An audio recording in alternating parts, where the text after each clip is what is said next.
स्वागत है आपका बोलता हिंदुस्तान में। मैं हूं आपके साथ फरीन सैफी। आज हम बात करेंगे दिन की सभी बड़ी खबरों के बारे में। इस बुलेटिन में हम बात करेंगे नेपाल में फिर आया भूकंप, 250 लोगों की हुई मौत, वसुंधरा राजे ने क्यों दिया भाजपा को झटका, योगी आदित्यनाथ ने फिर दिया महिलाओं पर बयान, क्या इंडिया गठबंधन को तोड़ने में लगे हैं कमलनाथ, और आखिर में आपको बताएंगे कि भाजपा नेता ने क्यों दिया सिखों पर भड़काऊ बयान।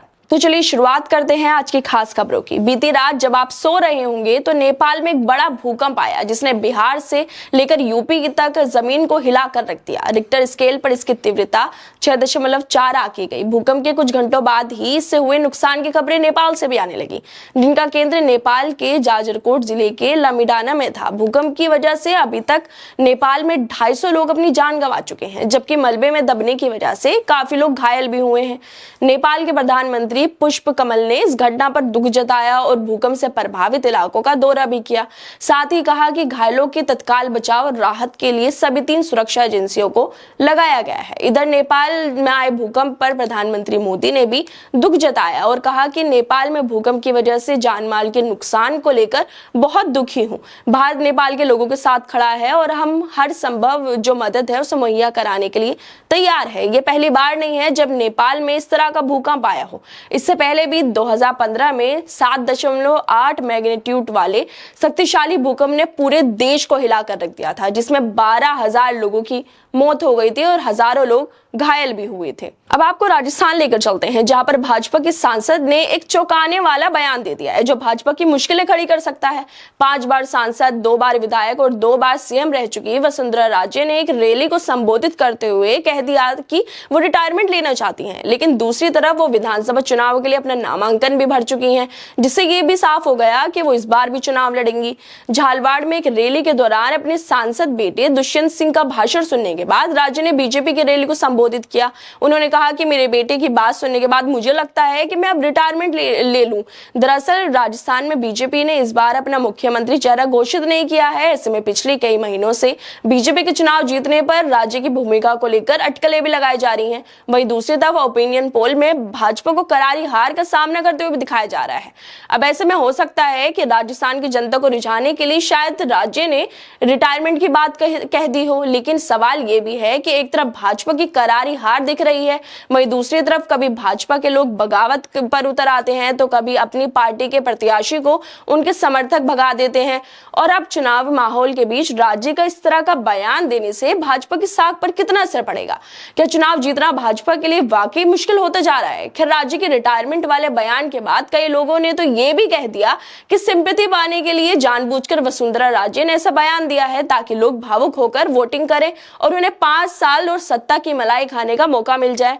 आप लोगों को क्या लगता है, क्या राज्य इस तरह का बयान देकर सिंपैथी पाने की कोशिश कर रही हैं या इसमें वाकई सच्चाई है? अपनी राय हमें जरूर दें।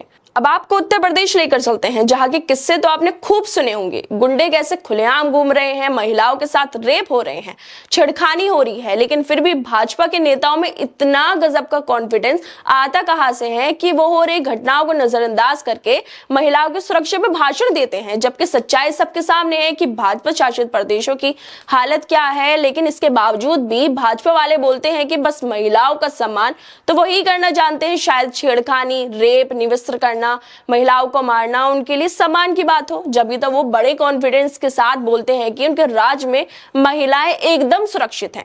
उत्तर प्रदेश की बात हो रही है तो आपको बता देते हैं कि मुख्यमंत्री योगी आदित्यनाथ ने महिलाओं को लेकर फिर से एक झूठा बयान दे दिया है।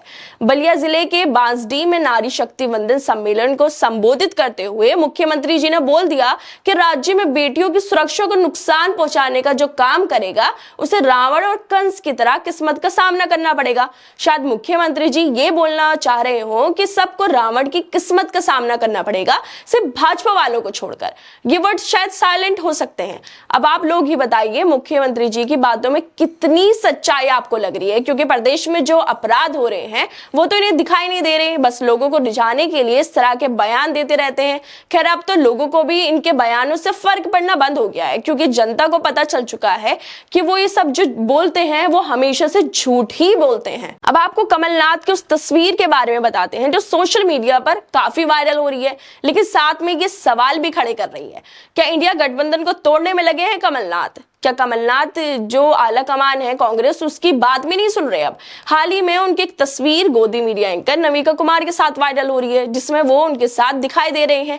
ये उन्हीं एंकर में से एक है जिनका इंडिया अलायंस ने बायकॉट किया था, लेकिन कमलनाथ फिर भी उनके साथ नजर आ रहे हैं। ऐसे में अब कमलनाथ पर सवाल भी उठने लगे हैं कि क्या वो अलायंस से हटकर काम कर रहे हैं या फिर उन्होंने कांग्रेस के सुनना बंद कर दिया है। इस घटना के बाद लोगों ने कमलनाथ को ट्रोल करना भी शुरू कर दिया। निगार परवीन नाम की एक यूजर लिखती है कि इन तस्वीरों को देखकर दोबारा बायकॉट को लिस्ट को देखना पड़ा। सोच रही हूं क्या सच में ये लोग सीरियस हैं? गजब के नौटंकीबाज हैं, रोते भी हैं फिर ये सब भी करते हैं। खैर, जिस तरह से कमलनाथ गोदी एंकर से मिलते हुए नजर आ रहे हैं उससे तो यही लगता है कि कमलनाथ अब दूसरे रास्ते पर चल पड़े हैं। अब आपको भाजपा नेता के उस बयान के बारे में बताते हैं जो मुसलमानों को खूब कोसने के बाद सिखों पर आ पहुंचे हैं। मस्जिद के बाद गुरुद्वारे भी इनको नासूर लगने लगे हैं। दरअसल राजस्थान की तिजारा विधानसभा में भाजपा के पूर्व प्रत्याशी संदीप दायमा ने चुनावी सभा में बोल दिया कि जिस तरह तिजारा में गुरुद्वारे बनाकर छोड़ दिए या आगे चलकर हमारे लिए नासूर बन जाएंगे। और हैरानी की बात तो यह है कि यह सब हुआ उत्तर प्रदेश के मुख्यमंत्री योगी आदित्यनाथ के सामने। वो भी इस रैली में मौजूद थे और अपने नेता के विवादित बोलों का आनंद खूब ले रहे थे।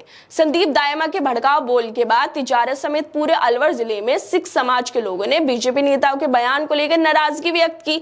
भड़के लोगों ने अलवर में संदीप दायमा के पुतले पर जूते मारे, फिर उसे जलाया। संदीप दायमा मुर्दाबाद के नारे भी लगाए गए। इतना सब होने के बाद जल्दबाजी में संदीप दायमा ने माफी मांगते हुए वीडियो जारी कर दिया और कहा कि मैंने आज चुनावी भाषण में मस्जिद मदरसे की जगह गुरुद्वारे साहब के बारे में कुछ गलत शब्दों का इस्तेमाल किया। मैं सिख समाज से हाथ जोड़कर माफी मांगता हूं। मुझे नहीं पता मुझसे कैसे गलती ये सब हो गई।